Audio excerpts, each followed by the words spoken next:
Okay, y'all. So Papa is definitely walking into something that he doesn't know exactly what it is. Shad is definitely about to get into bed with Miss Alicia, and y'all, it is not going to be a good thing. And your boy Jake is just brutally City of honest. mine, how I love the city of mine. It never gets me down. City of mine, how I love the city of mine. It never gets me down. Yeah. What is up, y'all? What is up? It is your girl EJ, and welcome back to my channel. Today, we're going to be doing our quick chat over the Shy, y'all. Now, this is the Shy episode 11, y'all, and it was an interesting watch for sure. I was happy to see them incorporating the other characters a lot more. We didn't have like a super doodah story this particular episode. I would say we didn't have a lot of FaceTime with him. We did kind of expand upon the other stories and really start talking about these guys. For example, Papa in the mega church, y'all. We all know that the preacher was coming around for a reason, and we know that it was because he wanted to swoop in and get a hold of Papa. But something else about the way that he popped up to that church just lets me know that there's something more that he wants, not just Papa. Haven't quite put my hands on it just yet, but I feel like it may have something to do with the actual church itself, like Papa's father's church. So it could be that he wants this church. I don't know, y'all. We're gonna have to see, but we definitely know he is up to something. And while we're on Papa's, new role as the associate pastor of this mega church, his mom wasn't quite feeling it. She just thought that he was abandoning, you know, her and their family, and she didn't feel like his father would be happy at all. And to be fair, his daddy did not like this guy. So, yeah, I don't know how happy his father would be. But like Papa said, he does have to go on his own path. And I get that. So he's going to have to figure this out for himself. I just don't want to see Papa get hurt. He just done been through so much. And we all know that this character is up to something, y'all.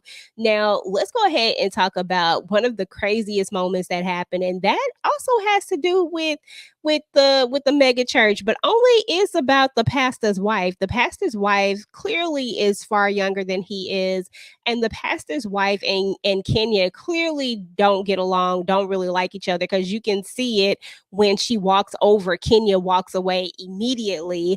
So that was certainly interesting. But what's even more interesting is that she is out here in these streets for real, y'all. She just came over to Jake's and did what she did. And y'all, I don't know. I don't know. This is going to be interesting.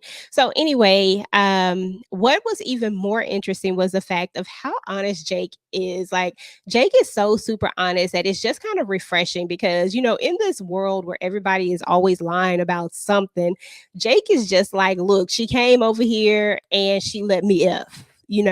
Which then causes Gemma to have to be honest as well, because Jake always says, he keeps saying, in order for this to work, we got to be honest with each other. And even if it means having a hard conversation, even if it means having to tell somebody, that you care about, that you did something that they probably not going to be happy about, he is just always being honest. He was honest with Trig about taking the money from technically Duda, like he doesn't hide anything. And I think that's what I like most about this character, Jake, even though, even though I thought this was extremely funny because I walked away from this totally confused, y'all, not really sure if they together or not, because it felt like they kind of broke up. But at the same time, Jake is like, but I still want to be with you. And I'm like, so you want your cake and eat it too? Now, here's the thing.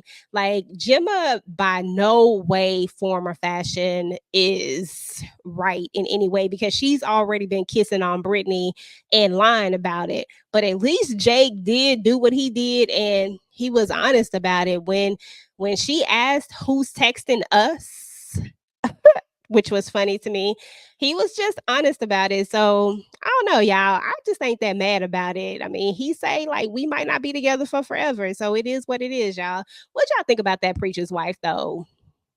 Really, what y'all think about it? So anyhow, y'all, let's talk a little bit about Shad, because Shad is definitely putting himself into a situation right now. I feel like Alicia is really about to groom Shad for whatever it is that she needs him to do, for whatever position she's trying to put him into, because she is definitely making some serious moves. She's making him the head of her security, and she's even wiping out his record so that he can actually become the head of her security and be able to tote a weapon. So to me, that if she's making this type of investment, there is definitely something else that is on the rise. Yeah, I don't know which one of you guys said it or who said it, but whoever said it, shout out to you, because you were absolutely right. Leon, the character that plays Leon, well, let's call him by his character name is Alonzo. He is actually Rob's father. Now, for a minute, we thought that Alicia and Rob's father were going to be, or Alicia and Alonzo were going to be in cahoots with each other. But honestly, I didn't get the feeling that they even really like each other that much. I really feel like the big reveal is that this is Rob's father. He is, of course, representing Trig, and he does need Rob's help in possibly testifying against Duda. We can tell that they have a strange relationship, and Rob just isn't feeling him. When Rob talked about his family earlier, when he was talking to Tiff about this in the first half of the season, I mean, I guess we have to say that he was being real. Like, him and his family really just don't rock like that. So there's that.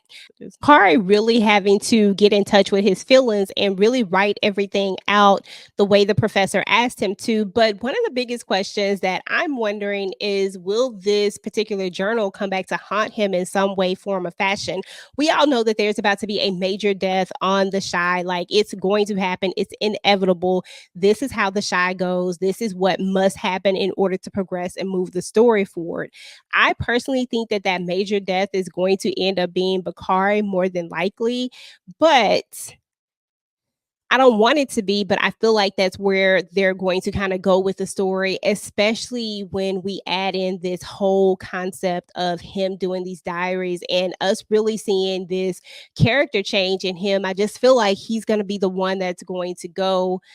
But anyway, yeah, let me know what y'all think. So, other than that, I feel like those were some of the major things that went down on this particular episode that I want to discuss. Of course, you guys know that we'll be talking about the Shy this week on Monday. Myself and the ladies will be having a whole conversation about everything that went on with the Shy. If there is something else that you want to discuss about the show, then definitely go ahead and drop it down below. Go ahead and let me know what you guys think about Alonzo being Rob's father. What did you guys think about the pastor's wife? What did you guys think about this whole thing with Kenya going out on a date with Zay, which I thought was horrible, but what did y'all think about it? Meanwhile, guys, if you like the video, make sure to go ahead and like, share, and subscribe to your channel. Turn on your notifications so that you do not miss out on any of my future The Shy Quick Chats. And guys, I will talk to you later. Peace.